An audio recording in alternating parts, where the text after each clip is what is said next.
What's up, everybody? P691,000 here. Welcoming you back to another video. Now, today we're going to be doing something a little bit different. We're going to be continuing on with the Haunted States series in the next video. But for now, we're going to be doing creepy Australian myths and legends. So I hope you guys enjoy this one. Let's get into it. Fisher's Ghost. Frederick Fisher was a farmer in the small New South Wales town of Campbellton Town, who disappeared from his farm in 1826. A neighboring farmer claimed the deed to the abandoned property on the basis of a letter he allegedly received from Mr. Fisher, stating he would not be returning to Australia and was handing ownership over to his neighbor. Several months later, a respected local, John Fairley, claimed to have seen a ghost pointing to a paddock beyond a nearby creek. Mr. Fairley claimed that it was Mr. Fisher back from the dead. The apparition was completely silent and merely pointed to the paddock before disappearing. The nature of Mr. Fisher's disappearance had been unexpected and raised a lot of questions from the locals and the police. The event spurred an investigation, and sure enough, his remains were discovered in the paddock beyond the creek, the same one the ghost had pointed to. Of course, police records don't acknowledge Mr. Farley's ghost encounter, but the creek where Mr. Fisher's body was recovered is still referred to as Fisher's Ghost Creek. The tale of Fisher's ghost is still respected today and has even been the subject of a 1924 silent film of the same name. The story of Mr. Fisher's demise is also still respected by the locals through their annual Festival of Fishers, a 10-day event that dates back to 1956. The Yowie. In the early 1870s, accounts of indigenous apes appeared in the Australian town and Country Journal. The earliest account in November 1876 asked readers, "Who has not heard from the earliest settlement of the colony the indigenous speaking of some unearthly animal or inhuman creature, namely the Yahoo, devil, or hairy man of the wood?" The Yowie is said to be related to the U.S. Sasquatch, both having their origin in Aboriginal oral history and Native American lore. Best described as a hairy humanoid-looking creature ranging in size from 5 to 12 feet, the majority of witnesses have said that the Yowie walks on two legs, but other reports have depicted them as running or crawling on all fours. Reports of the Yowie extend back to the first fleet for European habitation and well beyond this in Aboriginal history. In most circumstances, Yowies have displayed passive-aggressive behavior towards the unsuspecting humans who have disturbed them, and in some cases aggressive charges and tree shaking.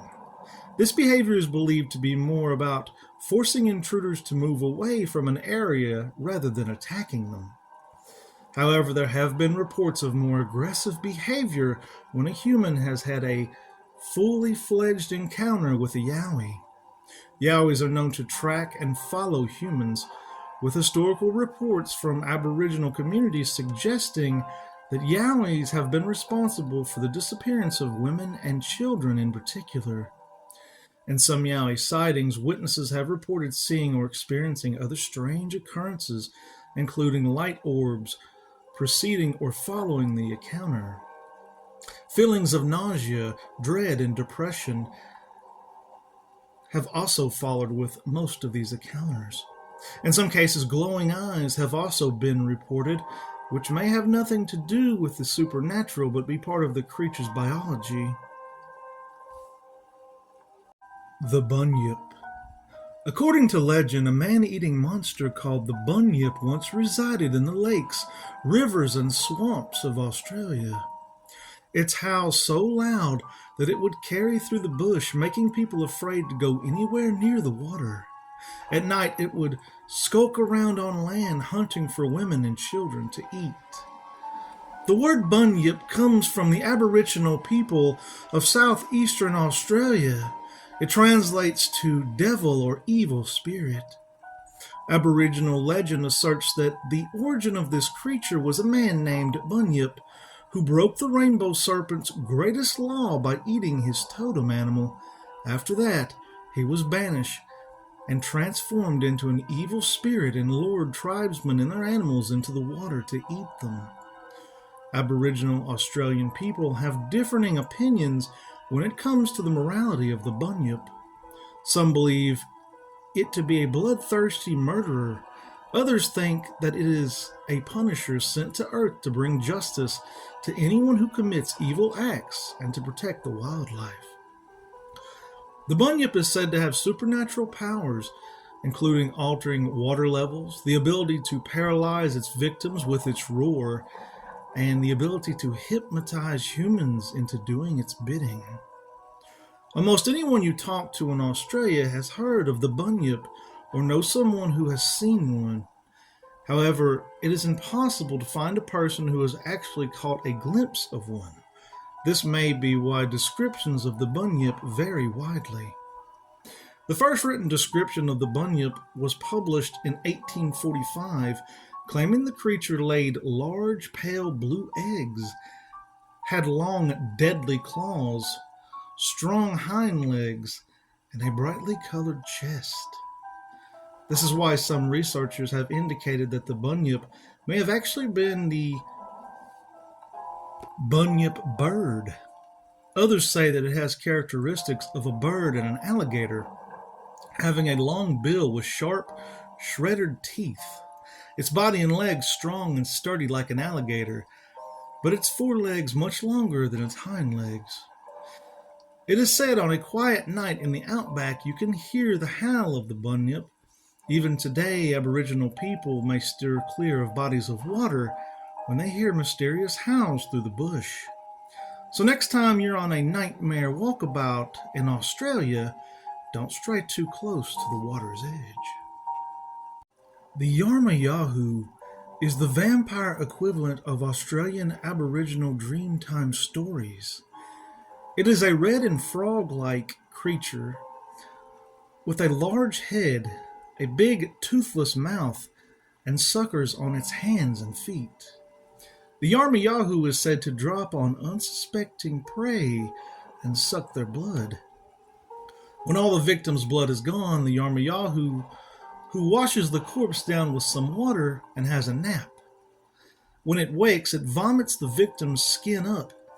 After a while, the skin is transformed into a newborn Yarmayahu. The Devil's Pool. The Devil's Pool has been said to be one of the most haunted places in all of Australia.